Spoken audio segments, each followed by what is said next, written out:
ભગવાને જય. શ્રી લક્ષ્મીનારાયણ દેવની જય. શ્રી ગોપીનાથજી મહારાજની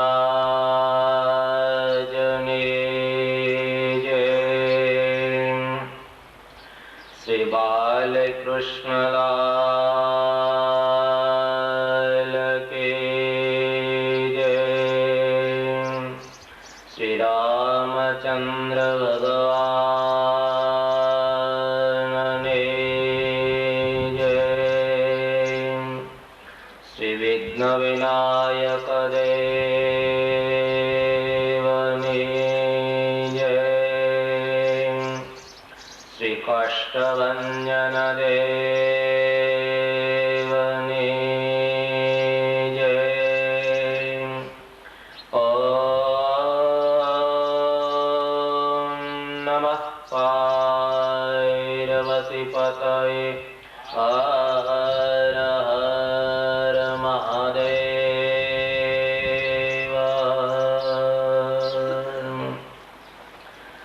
જન્માદ્યસ્ય યતન્વયાદિતરતશ્ચાર્થૈષ્વવિઘ્નસ્વરાટ્ તેને બ્રહ્મહૃદાયયાદિકવયે મુહ્યન્તિ યત્સૂરયः તેજો વારિમૃદાં યથા વિનિમયો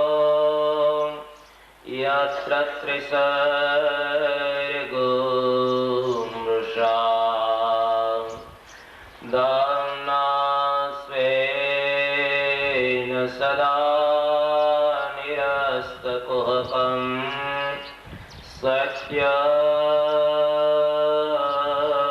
પરમ ધીમહિ.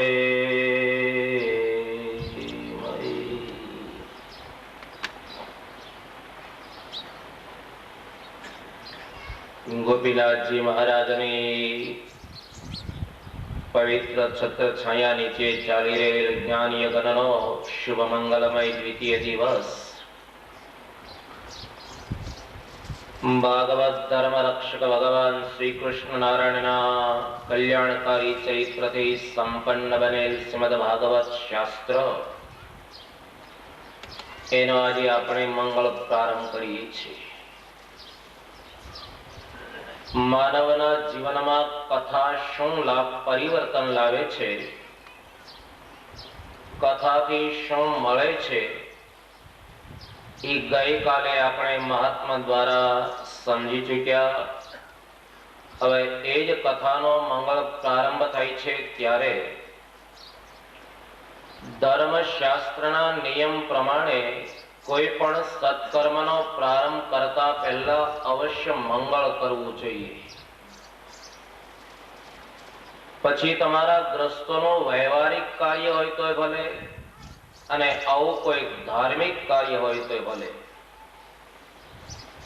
વિધિને છોડીને જે કાંઈ આપણે ક્રિયા કરીએ છીએ ને એનું યથાર્થ ફળ આપણને મળતું નથી. જોકે આજે તો સમાજની અંદર વિધિને મહત્વ નથી પણ વ્યવહારને વધારે મહત્વ છે. પણ ગીતાની અંદર ભગવાન પોતે જ બોલ્યા છે કે યશ શાસ્ત્ર વિધિ મુત્સૃજ્ય વર્તતે કામ કારતઃ ન ચ સિદ્ધિમવાપ્નોતિ ન સુખમ ન પરામ ગતિ. ભગવદ ગીતામાં ભગવાન શ્રી કૃષ્ણ અને નારદ પંચરાત્ર આ શાસ્ત્રોમાં જ્યારે તમે ઊંડા ઉતરો ને ત્યારે આપણને એક વાત સમજાશે કે વ્યવહાર કરતા વિધિનું કેટલું મહત્વ છે. આપણે આવા બધા કાર્યો શા માટે કરીએ છીએ? જીવનની અંદર આધ્યાત્મિક શાંતિ લેવા માટે આવા કાર્યો કરીએ છીએ. પણ આપણે ત્યાં એક નિયમ છે કે જ્યાં વિધિની વાત આવે એટલે તરત આપણે દાદાને કહીએ છીએ કે દાદા ગામમાં વરઘોડો 2 કલાક ફરવાનો છે એટલે બહુ લાંબુ નહીં કરતા. બિચારા જાય ક્યાં? યશ શાસ્ત્ર વિધિ મુત્સૃજ્ય, કોઈ પણ ક્રિયા કરો પછી વ્યવહારિક હોય યા તો ધાર્મિક હોય, પણ વિધિને પ્રાધાન્ય આપો. ભગવાન વ્યાસ નારાયણ આ કથાના પ્રારંભમાં મંગળાચરણ કરે છે. ભગવાનને મંગળાચરણ કરવાની કોઈ જરૂર ન હોય. માણસના કાર્યમાં વિઘ્ન સંભવી શકે. જે કાર્યનો ખુદ પરમાત્મા પ્રારંભ કરે એ કાર્યમાં વિઘ્નને સ્થાન ન હોઈ શકે. પણ ઉપનિષદના મંત્રો બતાવી જાય કે સમાપ્તિ કામો મંગલમાચરે. જે કાર્ય લઈને તમે બેઠા છો એની નિર્વિઘ્નપણે જો તમે પૂર્ણાહુતિ ઈચ્છતા હો તો અવશ્ય કાર્યના પ્રારંભમાં મંગળાચરણ કરો, મંગળ કરો. મંગળાચરણના 3 નિયમો છે: સ્મરણાત્મક, ધ્યાનાત્મક અને વંદનાત્મક. વ્યાસ પ્રભુ અહીંયા મંગળાચરણની અંદર લખે છે કે જે ભગવાન નારાયણની કૃપા વડે કરીને જગતની ઉત્પત્તિ, સ્થિતિ અને લય એ બને છે. જે ભગવાન આ જગતમાં અન્વય અને વ્યતિરેક સ્વરૂપે વ્યાપીને રહ્યા છે. ભગવાનનું અન્વય અને વ્યતિરેક સ્વરૂપ કોને કહેવાય? વચનામૃતનું જેને જ્ઞાન હોય ને એને ખ્યાલ આવે. મહારાજે બહુ સરસ છણાવટ કરીને વચનામૃતની અંદર સમજાવ્યું છે કે ભગવાન આ જગતની અંદર અન્વય અને વ્યતિરેક સ્વરૂપે વ્યાપીને રહ્યા છે. ભાગવતજીની અંદર દ્રષ્ટાંત આપીને બતાવવામાં આવ્યું કે કુંભાર લોકો માટીના જુદા જુદા પાત્રો બનાવે. દરેક પાત્રોના નામ જુદા જુદા, પણ દરેક પાત્રોની અંદર કારણભૂત માટી હોય છે. સોની લોકો દરેક જુદા જુદા ઘરેણાઓ બનાવે. દરેક અલંકારોના નામ અલગ અલગ હોય છે, પણ દરેક અલંકારોની અંદર કારણભૂત સોનું છે.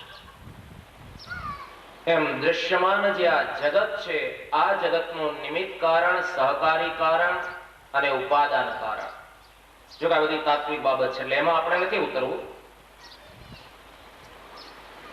આ જગતનો નિમિત્ત કારણ, ઉપાદાન કારણ અને સહકારી કારણ દ્રષ્ટાંત આપીને બતાવ્યું છે કે પેલો જે કુંભાર છે એ માટીના પાત્ર જ્યારે બનાવે ને ત્યારે જોશો તો ખ્યાલ આવશે કે ચાકડા ઉપર માટીનો પિંડ મૂકવામાં આવે છે.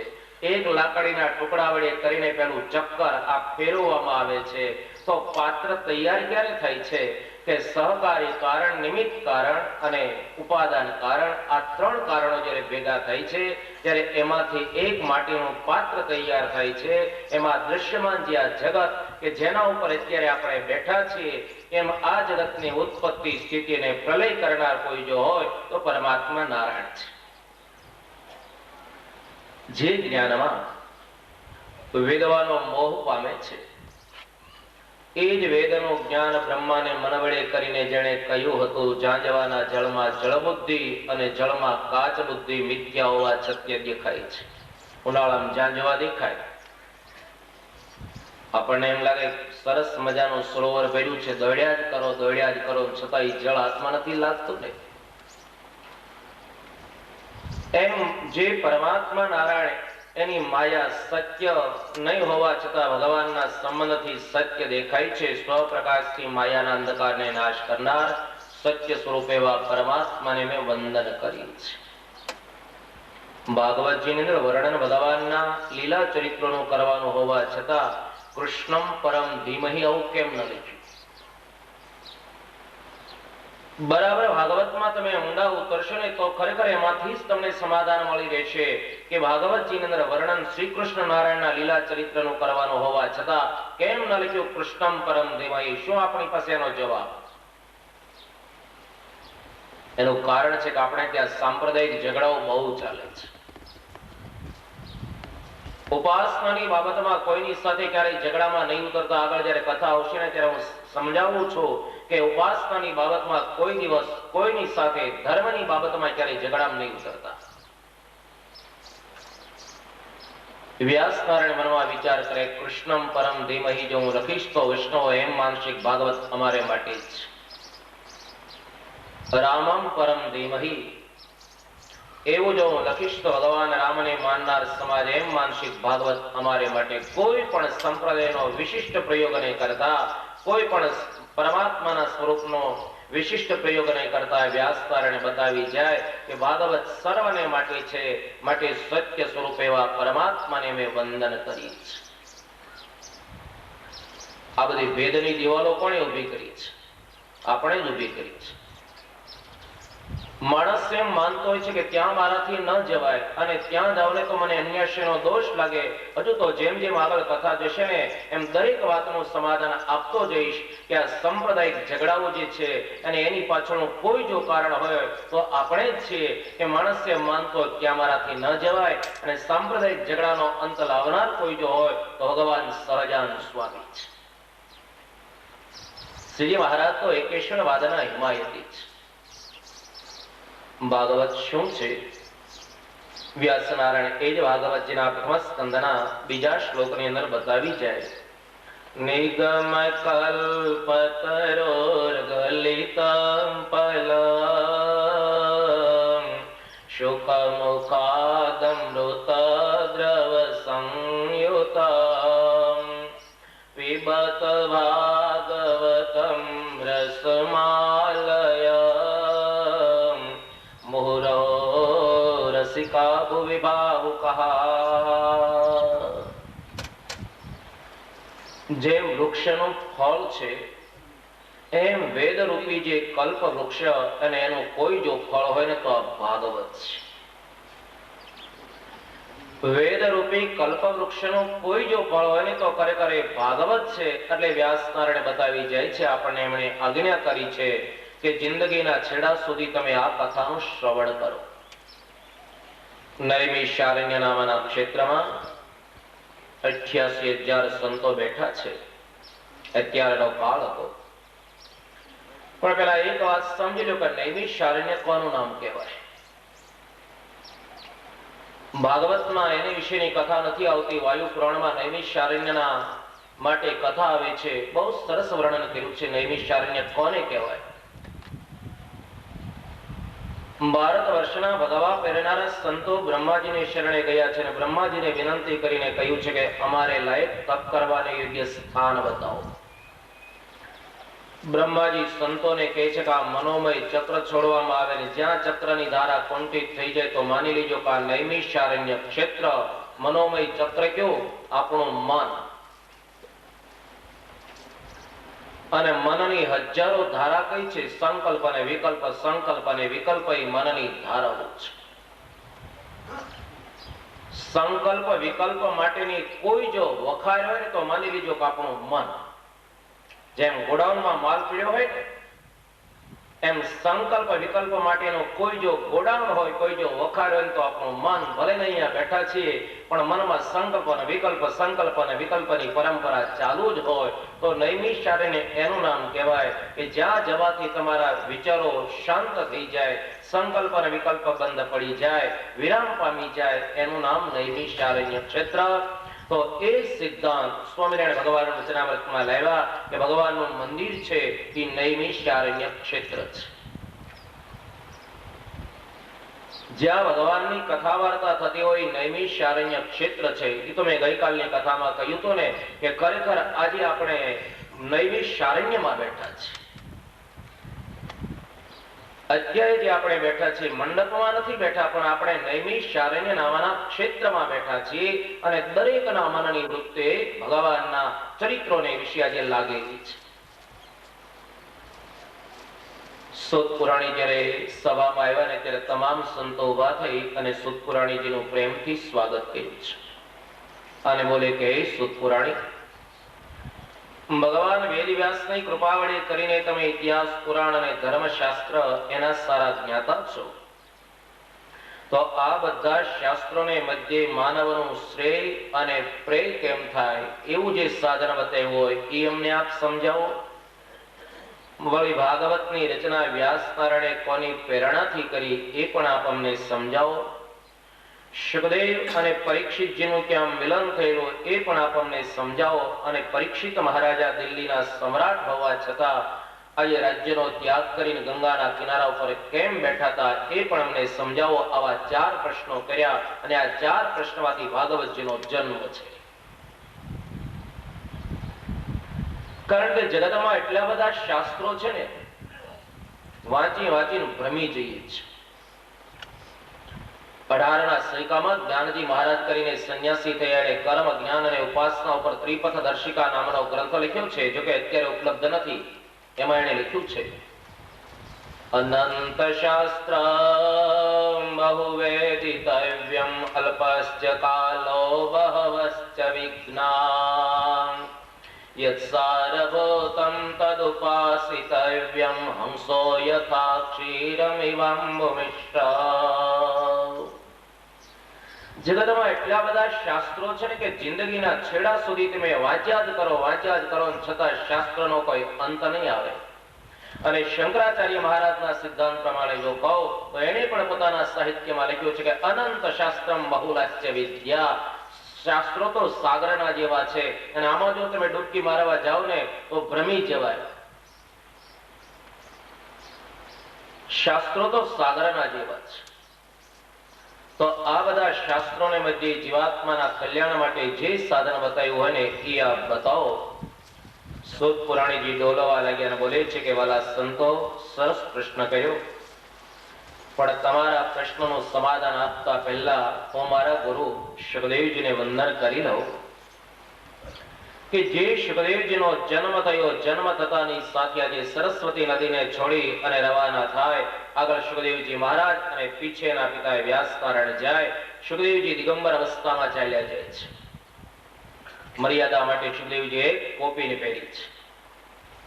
દિશોપી વસનમ જ્ઞાનામૃતમ પરમ ભોજનમ. શુકદેવજીને માટે કહેવાય છે કે દિશા એ જ જેને માટે વસ્ત્ર છે, જ્ઞાન એ જ જેને માટે ભોજન છે.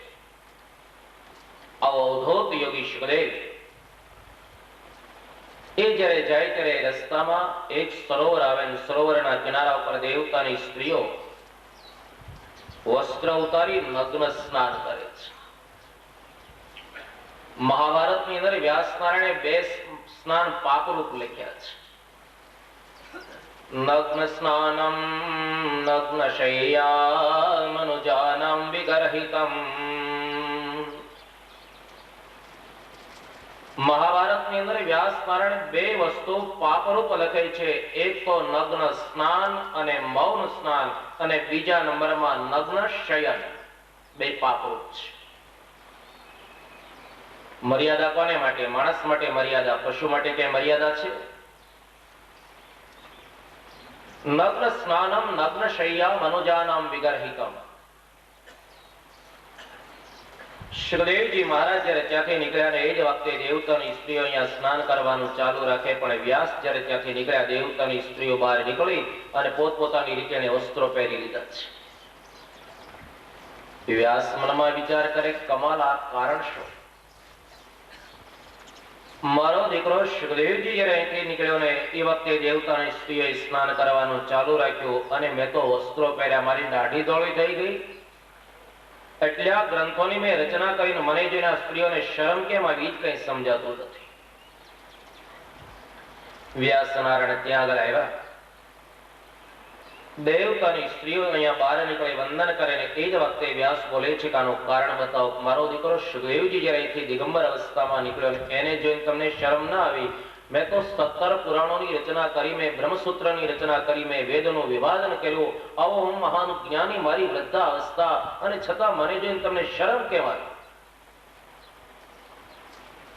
દેવતાની સ્ત્રીઓ વંદન કરીને બોલે છે, ભગવાન, તમારા કરતા તમારો દીકરો મહાન છે. અને એક વાત બરાબર સમજી લો કે જેનો બાપ પૂજાય ને એનો દીકરો નો પૂજાય, જેનો દીકરો પૂજાય એનો બાપ ક્યાંય નો પૂજાય. શ્રી કૃષ્ણ નારાયણ અને બળદેવજી એમણે આપણે પધરાવી છે, પણ વસુદેવ અને દેવકીની પ્રતિમા ક્યાંય નથી.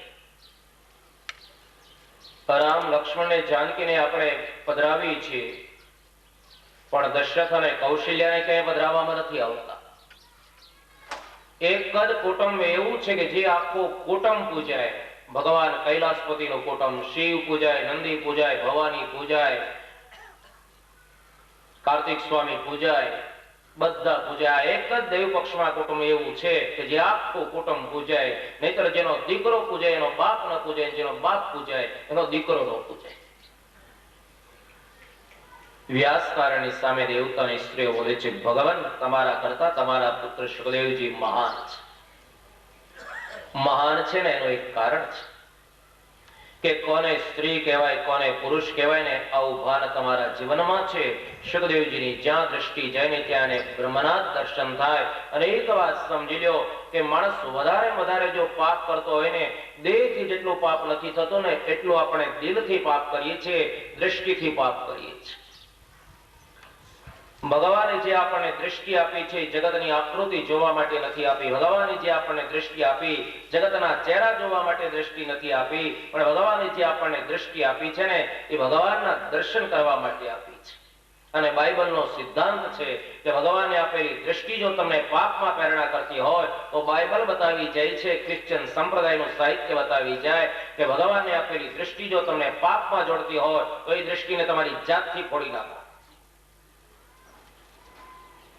આપણે ત્યાં 3 સંતોની એવી કથા દેખાય છે કે જ્યાં દ્રષ્ટિ જઈને ત્યાં બ્રહ્મના દર્શન થાય. ભાગવતના સુખદેવ, પુરાણના એકલશૃંગી અને રામાયણના ગોસ્વામી તુલસીદાસજી મહારાજ.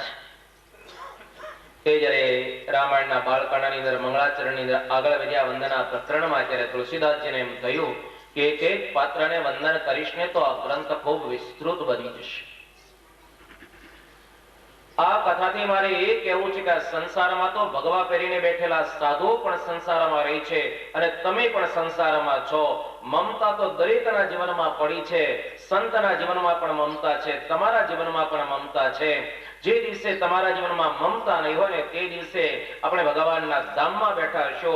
પણ સંત અને સંસારીના જીવનમાં એટલો જ ફરક છે કે સંસારીના જીવનમાં જે મમતા છે એ દેહને માટે છે અને સંતના જીવનમાં જે મમતા છે એ દેવ માટે છે. મમતાના દોરડાથી તો આપણે બધા બંધાયેલા છીએ. જે દિવસે તમારા જીવનમાં મમતા નહીં હોય તે દિવસે તમે પરમાત્માના ધામમાં બેઠા છો. પણ સંત અને સંસારીના જીવનમાં એટલો જ ફરક છે. રામાયણમાં ગોસ્વામીએ લખ્યું છે ને, સિય રામમય, રામાયણ નવરાગથી ગવાય. સિય રામમય સબ જગ જાને કરહુ પ્રણામ જોરી જુગ પાની. સંતની જ્યાં દ્રષ્ટિ જશે ને તો સંત એમ માને છે કે અમારા પરમાત્મા નારાયણ એમનું સ્વરૂપ છે. સંસારી સંસારને ભોગ દ્રષ્ટિથી જોવે છે અને જ્યારે સંત સંસારને ભગવત દ્રષ્ટિથી જોવે છે. તો સુખદેવજી મહારાજને માટે દેવતાની સ્ત્રીઓ વ્યાસને કહે છે કે તમારા કરતા તમારા પુત્ર સુખદેવજી મહાન છે. એનું કારણ જ આ છે કે જ્યાં દ્રષ્ટિ જાય ને ત્યાં બ્રહ્મના દર્શન થાય છે. દ્રષ્ટિમ જ્ઞાનમયમ કૃત્વા પશ્યેત બ્રહ્મમયમ જગત. તમારી દ્રષ્ટિને તમે એવી રીતની કેળવો ને કે જ્યાં તમારી દ્રષ્ટિ જાય ને ત્યાં તમને બ્રહ્મના દર્શન થાય, પરમાત્માના દર્શન થાય. માણસ મંદિરમાં પરમાત્માના દર્શન કરી અને મંદિર બહાર નીકળે એ મહત્વનું નથી, પણ મંદિરમાં ગયા પછી મૂર્તિના દર્શન કરીને જ્યારે તમે મંદિરનો ગેટ છોડો છો, પ્રત્યેક વ્યક્તિને વિશે પરમાત્માના જો તમને દર્શન થતા હોય, પ્રત્યેક વ્યક્તિમાં તમને પરમાત્મા જો દેખાય તો એ જ ઉત્તમ ભક્તિ છે. ભક્તિ કા એક પ્રકારની નથી, ભક્તિ 81 પ્રકારની ભક્તિ છે. હજુ મારે સમાધાન આપવું છે કે ભક્તિ કોનું નામ કહેવાય. ભક્તિના 81 ભેદ છે. હજુ તો ભક્તિના પહેલા સોપાન ઉપર આજે આપણે ઉભા છીએ. ભક્તિના બારામાં હજુ આપણે કાંઈ નથી સમજ્યા. આપણે તો 24 કલાકમાં 11 માળા મંદિરમાં જઈને કરી આવીએ એટલે આપણને એમ લાગે કે નહીં મેં ઘણું કર્યું, મારા આખા દિવસનું કાર્ય પૂરું. પણ ભક્તિના પહેલા સોપાન ઉપર આપણે હજુ ઉભા છે. ભક્તિ શું છે આગળની કથાથી સમાધાન આપવું છે.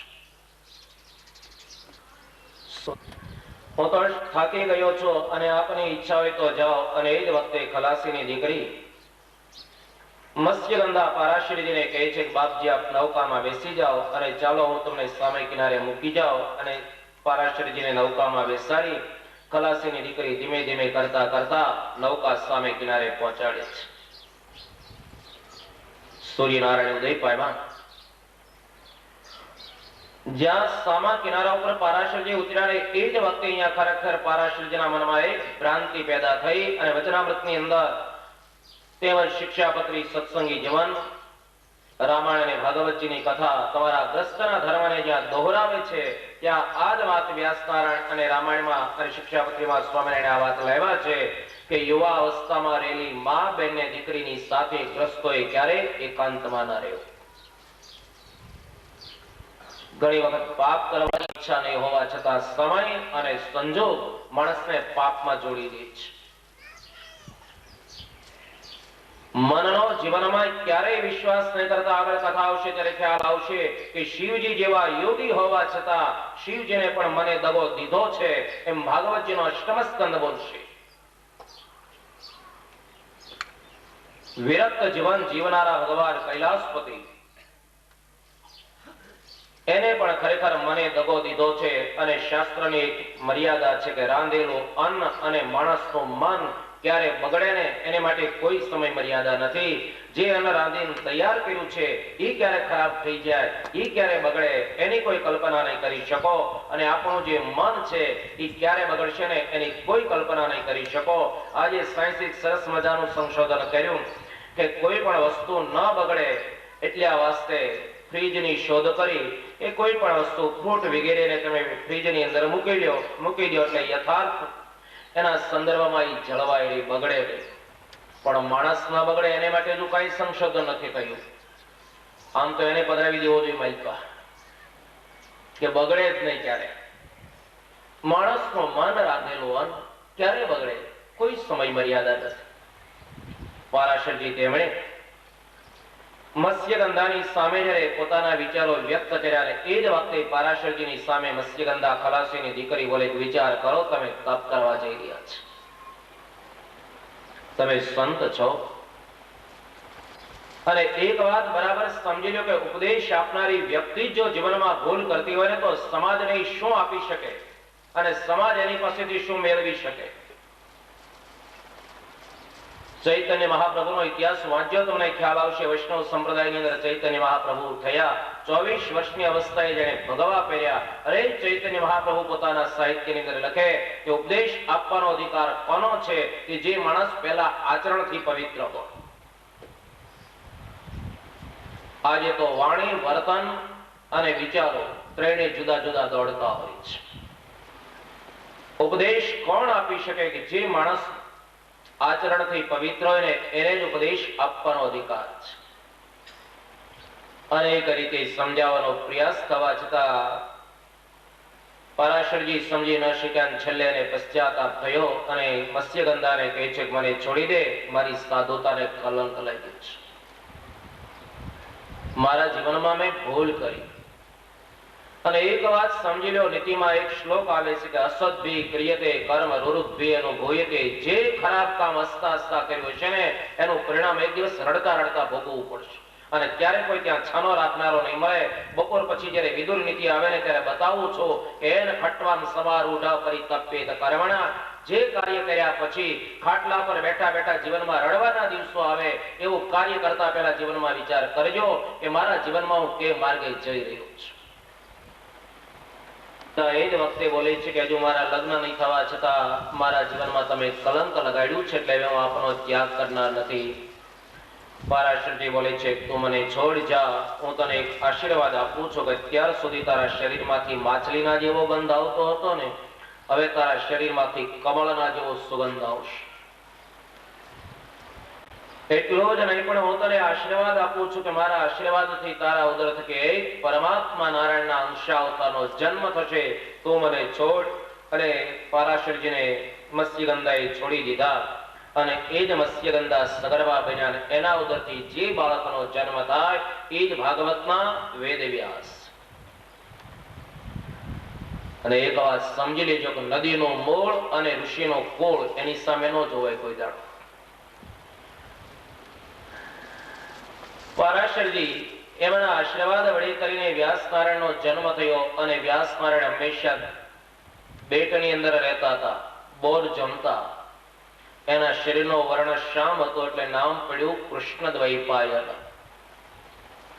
વ્યાસ પ્રભુ અહીંયા નદીના કિનારા ઉપર બેઠા છે, મનમાં વિચાર કરે 5000 વર્ષ પછી કળિયુગ આવવાનો, એટલે કલીનો ભોગી માણસ વેદના સિદ્ધાંતને નહીં સમજી શકે.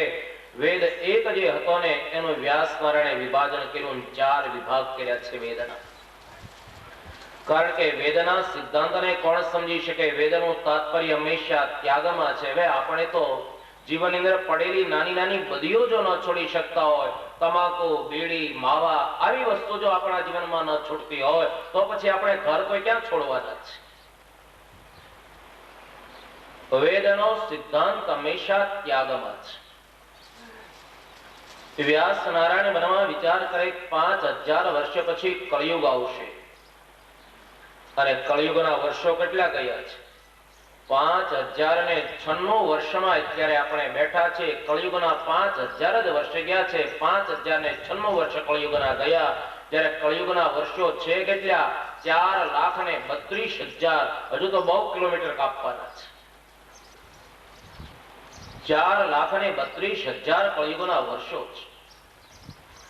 વેદ જે એક છે એનું વિભાજન કરી 4 પ્રકારે વેદની રચના કરી અને 4 વેદનું જ્ઞાન પોતાના પહેલ વગેરે શિષ્યોને આપ્યું.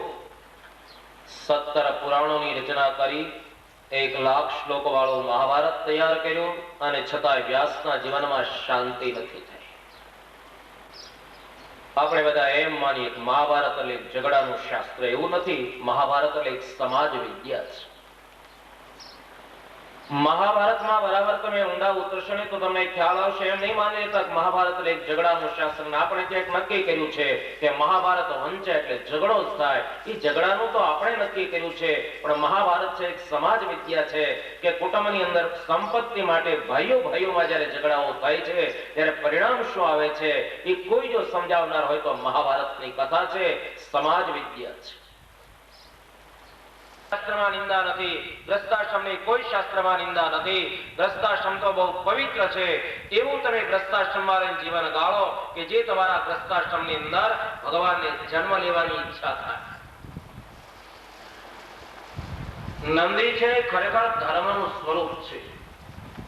અને જ્યાં શિવાલય હોય ત્યાં બરાબર ચેક કરશો તો ખ્યાલ આવશે કે માતાજી અને શિવજી મહારાજ અહીંયા મંદિરમાં વિરાજતા છે તો નંદી બરાબર સામે મૂકવામાં આવે ને એનું આ જ કારણ બતાવ્યું છે કે સંસારી ભલે ઘરની 4 દિવાલ વચ્ચે રહેતો હોય પણ એમની દ્રષ્ટિ ધર્મના ઉપર હોવી જરૂર. તે શિવાલયમાં આજે નંદી છે.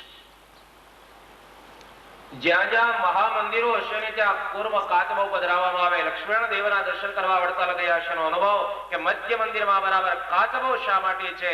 કાચબો છે સંયમનું પ્રતીક છે.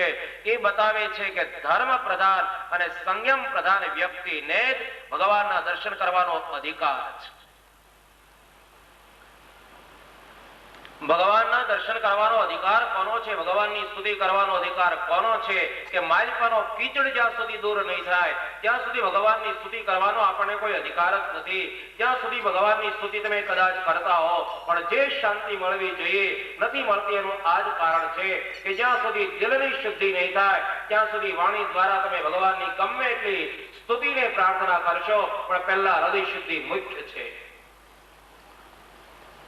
પરીક્ષિત મહારાજા તેમણે આજે ખરેખર ધર્મના તૂટી ગયેલા ત્રણેય ચરણ સાંજ્યા છે. જે ગાય છે સ્વયં પૃથ્વી એને પણ આશ્વાસન આપ્યું છે.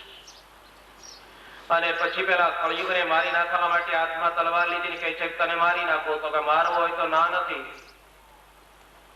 મારામાં ઘણા દોષ હોવા છતાં મારો જન્મસિદ્ધ હક છે હું ધારણ કરું.